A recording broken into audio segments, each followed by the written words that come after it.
Hôm nay mẹ của Sakina đến thăm Sakina. Lâu rồi hai mẹ con đã không gặp nhau, nên đã ngồi nói chuyện với nhau rất lâu.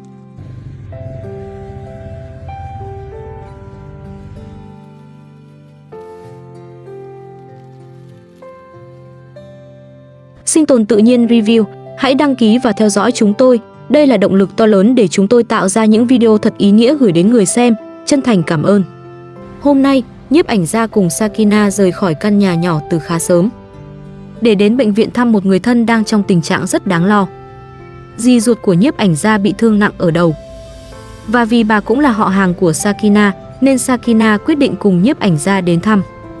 Nhưng ngay từ lúc chuẩn bị đi, gương mặt Sakina đã hiện rõ sự bất an. Có những vết thương không chỉ nằm trên cơ thể người bệnh, mà còn để lại bóng đen trong tâm trí của người từng chứng kiến nó. Sakina khẽ nói, vết sẹo của Sasan vẫn còn ám ảnh trong tâm trí tôi. Tôi không muốn nhìn thấy vết sẹo của cô ấy nữa. Câu nói ấy khiến không khí lập tức nặng xuống. Nỗi sợ ấy một lần nữa quay trở lại. Sakina nói tiếp, tôi muốn đến thăm bệnh nhân. Bệnh nhân hiện đang ở phòng chăm sóc đặc biệt, ICU. Tôi không được phép quay phim trong bệnh viện. Vì vậy, chuyến đi hôm nay sẽ không có hình ảnh bên trong phòng bệnh. Chỉ có Sakina, nhiếp ảnh gia và sự lo lắng mà họ mang theo trước cánh cửa bệnh viện. Trước khi đi, Sakina còn nói, chúng ta mua một ít trái cây. Đó là một thói quen rất quen thuộc. Khi đi thăm người bệnh, dù không thể giúp gì nhiều, người ta vẫn muốn mang theo một chút gì đó. Và với Sakina, có lẽ đó cũng là cách cô tự trấn an mình rằng mọi chuyện sẽ tốt hơn. Một lúc sau, Sakina bước ra khỏi bệnh viện. Gương mặt cô vẫn còn mệt, nhưng giọng nói đã nhẹ hơn lúc đầu. Cô nói, tình trạng của bệnh nhân hôm qua đã cải thiện. Cảm ơn Chúa vì tình trạng của bệnh nhân đã tốt hơn. Đó là tin tốt đầu tiên trong ngày. Ít nhất chuyến đi này không kết thúc bằng một tin xấu hơn. Nhưng ngay sau đó, Sakina lại nhắc đến một chuyện khiến cô rất buồn. Có vẻ đã có người nghi ngờ lời nói của cô. Sakina nói, có người nói rằng tôi nói dối. Tại sao tôi lại đem mạng sống của người thân mình ra đùa giỡn chứ? Tôi không bao giờ muốn bất kỳ ai bị tổn thương. Những lời ấy được nói ra trong sự tổn thương rõ ràng. Với Sakina, người thân đang nằm trong bệnh viện đã đủ khiến cô lo. Vậy mà giữa lúc ấy, cô vẫn phải đối diện với những lời nghi ngờ. Sau đó, Sakina nói, thuê xe rồi đi thôi. Rồi cô quay sang nhiếp ảnh gia. Nhiếp ảnh gia, đi thôi. Chuyến thăm bệnh kết thúc. Nhưng ngày của Sakina thì vẫn còn rất dài. Bởi ở nhà, Hakan vẫn đang chờ cô. Sáng nay, trước khi đi bệnh viện, Sakina đã gửi Hakan cho một cô bé hàng xóm trông giúp. Vì vậy, trên đường về, cô tranh thủ ghé đón con. Vừa trở lại gần căn nhà quen thuộc, câu chuyện lại chuyển sang một vấn đề khác. Một vấn đề chưa bao giờ thật sự rời khỏi cuộc sống của Sakina. Đó là căn nhà, là Karim, là những quyền lợi mà cô vẫn đang cố giữ lấy. Sakina nói, tôi đã nói chuyện với luật sư về việc chủ nhà đến đây. Luật sư nói rằng anh ta đã nhầm lẫn. Và chính luật sư đang xem xét vấn đề này. Như vậy, việc chủ nhà xuất hiện trước đó vẫn chưa kết thúc. Sakina không biết mình sẽ phải rời đi lúc nào. Cô cũng không biết mình sẽ chuyển đến đâu. Nhưng điều cô biết rất rõ là nếu muốn có một cuộc sống ổn định hơn, cô phải nghĩ đến việc xây một căn nhà của riêng mình. Cô nói, tôi phải xây nhà. Chúng ta vẫn còn thời gian. Chúng ta phải xây nhà. Rồi Sakina nhắc đến Karim. Bởi vì theo luật sư, Karim vẫn chưa trả tiền sính lễ. Và tôi có quyền chưa rời khỏi căn nhà này. Karim buộc phải giải quyết quyền lợi cho tôi. Đó là những gì Sakina nghe từ phía luật sư.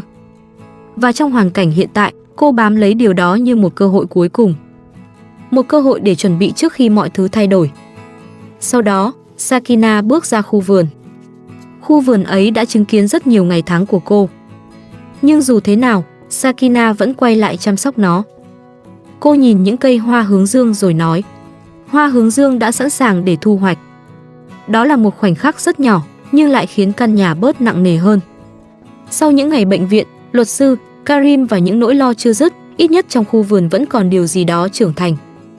Sakina nói tiếp, hái ớt đi. Ớt đang phát triển rất tốt.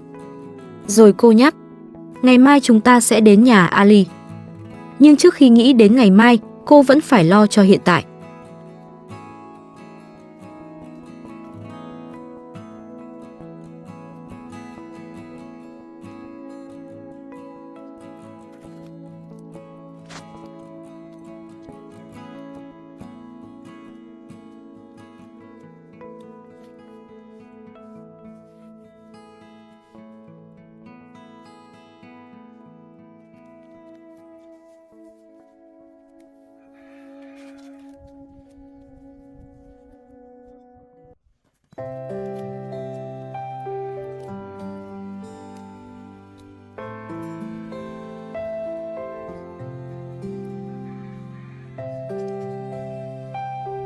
Sakina quay vào nhà.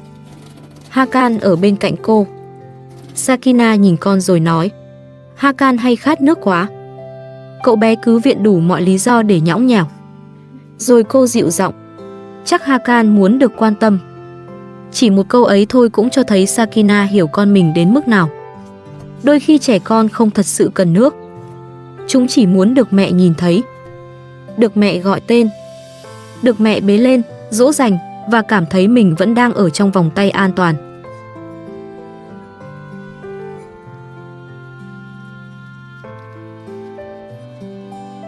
Một lúc sau, bên ngoài bất ngờ vang lên một giọng nói quen thuộc. Người đến không phải Karim, cũng không phải một cuộc tranh cãi mới, mà là mẹ ruột của Sakina. Sakina bước ra, giọng đầy bất ngờ. Chào mẹ. Mẹ Sakina đáp lại rồi bước vào. Sakina nói, chào mừng mẹ đến đây. Mẹ đến thăm chúng con à? Mẹ Sakina nhìn quanh căn nhà. Điều đầu tiên bà hỏi không phải Sakina, mà là những đứa trẻ. Bà hỏi, các cháu đâu rồi? Sakina đáp, chúng đang ở chỗ Karim. Chỉ có Hakan ở với con thôi. Mẹ Sakina nhìn Hakan rồi nói, chào Hakan. Rồi bà nói tiếp, mẹ đến thăm Rachel, Roya và Asam.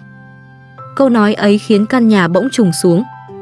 Bởi những đứa trẻ mà bà muốn gặp lại không có ở đây. Roya, Rachel, Asam, tất cả đều đang ở chỗ Karim. Trong căn nhà này, chỉ còn Hakan bên Sakina. Mẹ Sakina hỏi, con đã đến Karbala chưa? Sakina đáp, rồi. Mẹ cô thở dài. Mẹ ước gì bọn trẻ cũng ở đây. Sakina nói, Karim đã đưa bọn trẻ rời xa con từ lâu rồi. Câu nói ấy không lớn tiếng, nhưng nó mang theo rất nhiều sự mệt mỏi. Sakina không chỉ nhớ con, cô còn phải sống với cảm giác gia đình mình bị chia cắt từng phần. Còn cô thì vẫn đang cố giữ căn nhà, khu vườn và chút bình yên còn lại. Mẹ Sakina lại hỏi, Hakan có bị ốm không? Sakina đáp, không. Rồi cô nói một điều khiến mẹ cô lo lắng hơn. Con sắp phải rời khỏi nơi này. Mẹ Sakina lập tức nói, dù con đi đâu, hãy báo cho mẹ biết để mẹ có thể đến với con. Sakina nhìn mẹ rồi đáp, con không biết con sẽ đi đâu. Đó có lẽ là câu nói đáng buồn nhất trong cuộc trò chuyện hôm nay. Không phải, con sẽ chuyển đến nơi khác, mà là, con không biết con sẽ đi đâu. Một người mẹ có con nhỏ, một căn nhà chưa chắc còn được ở lại, một tương lai chưa có địa chỉ. Và dù vậy, Sakina vẫn phải tiếp tục tính toán từng ngày. Cô nói, ngày mai con sẽ đến nhà Ali. Mẹ Sakina hỏi liệu cô sẽ đi bằng ô tô hay không. Sakina đáp, không, Ali đã vào thành phố rồi. Anh ấy không có ở đây. Rồi Sakina kể về chuyến đi bệnh viện. Con đã đến bệnh viện thăm gì? May mắn là bệnh nhân đang hồi phục rất tốt. Mẹ Sakina nghe vậy cũng nhẹ lòng hơn. Nhưng bà vẫn nhìn quanh khu vườn và nói, mẹ sẽ chăm sóc khu vườn. Cho Hakan ngủ đi. Sakina nói, mẹ bảo em trai là đến sống cùng con. Mẹ Sakina đáp, nhưng chắc em trai sẽ không đồng ý đâu. Sakina không nói thêm. Cô chỉ khẽ nói, nhân danh Chúa. Rồi cô quay lại với khu vườn. Trước mắt cô là những bông hoa hướng dương. Sakina nói, đây là vụ thu hoạch hoa hướng dương đầu tiên. Giọng cô có chút vui. Nhưng niềm vui ấy không kéo dài lâu. Cô nhìn quanh rồi nói, tôi đã đi vắng vài ngày. Đàn cừu đã phá hoại khu vườn. Tôi tưới vườn mỗi ngày. Tôi phải tưới nước. Chỉ cần Sakina vắng nhà vài ngày, khu vườn đã thay đổi. Cây cối khô đi. Một phần bị phá hỏng. Những thứ cô chăm chút từng ngày rất dễ bị mất đi nếu không ai trông nom. Có lẽ khu vườn này cũng giống cuộc sống của Sakina. Chỉ cần cô mệt, mọi thứ lập tức có nguy cơ rơi vào hỗn loạn. Một lúc sau, mẹ Sakina nói, mẹ phải đi sớm. Sakina lập tức giữ mẹ lại. Tối nay mẹ ở lại với con nhé. Nhưng mẹ cô đáp, không, mẹ phải đi rồi. Sakina vẫn cố, vậy thì ở lại ăn trưa với con nhé. Mẹ Sakina nói, cảm ơn. Sakina nhớ ra một việc quan trọng. Cô quay sang mẹ. Mẹ đưa số điện thoại cho nhiếp ảnh gia. Có gì mẹ cứ liên hệ với anh ấy. Rồi cô nói một câu mà từ đầu đến giờ vẫn luôn quay lại. Con chỉ muốn xây một căn nhà.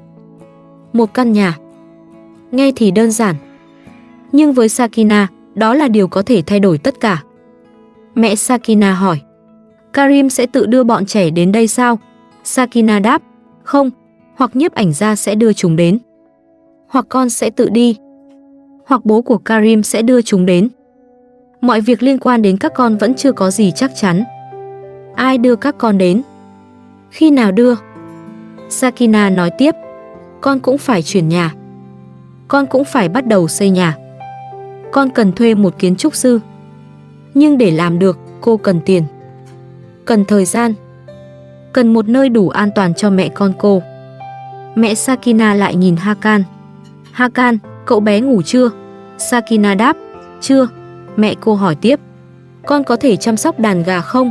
Sakina nói, không, con vẫn chưa có chỗ thích hợp. Căn nhà sắp phải rời đi. Khu vườn chưa chắc giữ được. Đàn gà cũng không biết rồi sẽ chuyển đi đâu. Sakina quay sang mẹ.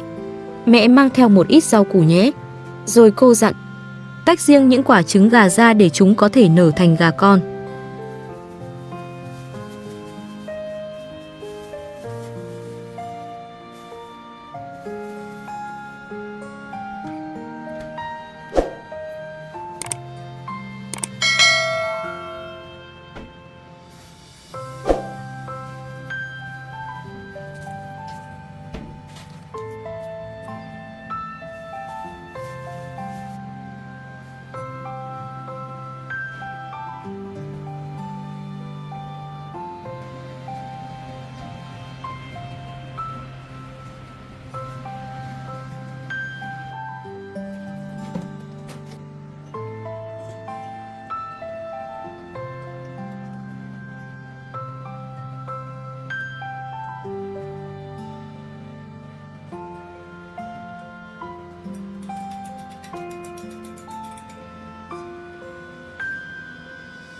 Sau đó, Sakina chuẩn bị nước ép. Cô nói, mẹ uống nước ép đi. Rồi nhẹ nhàng rủ, đi dạo một chút nhé. Sakina còn kể, con đã mang một con gà trống về cho đàn gà.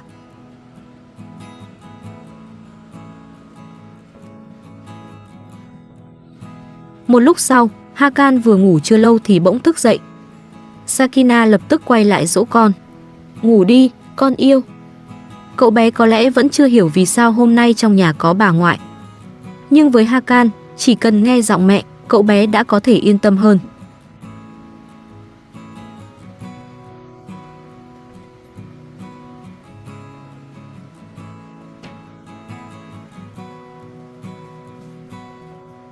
Sakina lại nhắc, cẩn thận, đừng làm vỡ trứng nhé. Rồi cô tiếp tục giữ mẹ, ở lại ăn tối cùng con nhé. Mẹ Sakina nhẹ nhàng từ chối, không, con yêu. Mẹ phải đi rồi. Mẹ rất vui. Mẹ đi đây. Khi nào có thể, mẹ sẽ quay lại. Sakina tiễn mẹ ra ngoài. Cô nói, mẹ đi đường cẩn thận nhé. Khi có dịp, con cũng sẽ đến nhà mẹ. Mẹ Sakina đáp, chúc con vui vẻ. Nhưng Sakina vẫn không muốn mẹ đi ngay. Cô lại nói, hãy ở lại ăn tối với con.